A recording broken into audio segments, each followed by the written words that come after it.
आता एक नजर टाकणार आहोत हेडलाईन्सवर। प्रस्तुत करता राजयोग पेंट्स, आनंद तुमचा, रंग आमचा। पुण्यात एमपीएससीच्या 12 विद्यार्थ्यांना मद्यधुंद टॅक्सी चालकानं उडवलं। सदाशिव पेठेमधल्या भावे हायस्कूल जवळ मोठी दुर्घटना। जखमींवर संचेती आणि मोडक रुग्णालयामध्ये उपचार सुरू।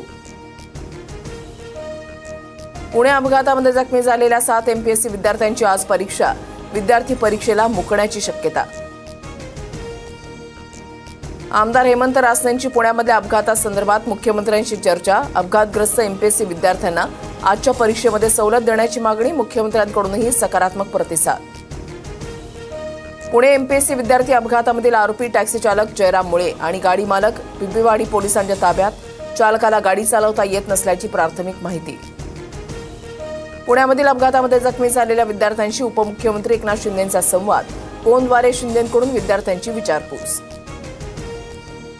सिद्धार्थ क्षीरसाठांचं उत्पन्न 59 लाख रुपये असताना 67 कोटींचं हॉटेल कसं खरेदी केलं? बिट्स हॉटेलचे 5 पार्टनर कोण? जाहीर करा। सिद्धार्थ क्षीरसाठांचा इन्कम टॅक्स रिटर्न दाखवत अंबादास दानवेंचा आरोप।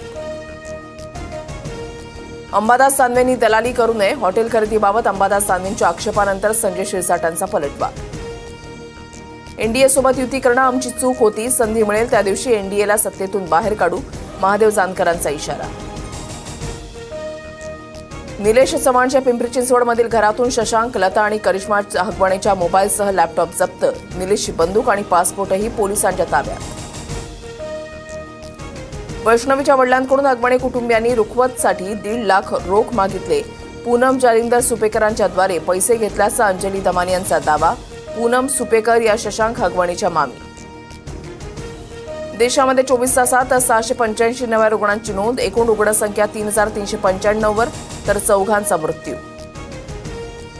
एनआयएकडून दिल्ली, मुंबईसह 8 राज्यातील 15 ठिकाणी सर्च ऑपरेशन। पाकिस्तानशी संबंधित हेरगिरी प्रकरणामध्ये छापा।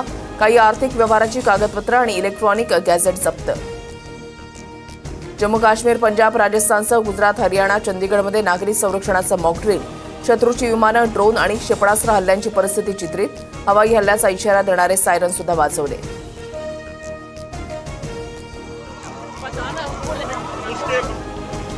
प्रो कबड्डी लीगच्या 12व्या हंगामासाठी मुंबईमध्ये लिलाव प्रक्रिया। प्रदीप नरवाल अनसोल्ड, तर पवन सेहरावत, फजल अत्राचलीला कमी बोली। गुजरात जायंट्सकडून इराणच्या मोहम्मद दरेजासाठी सर्वाधिक 2 कोटी 23 लाखांची बोली।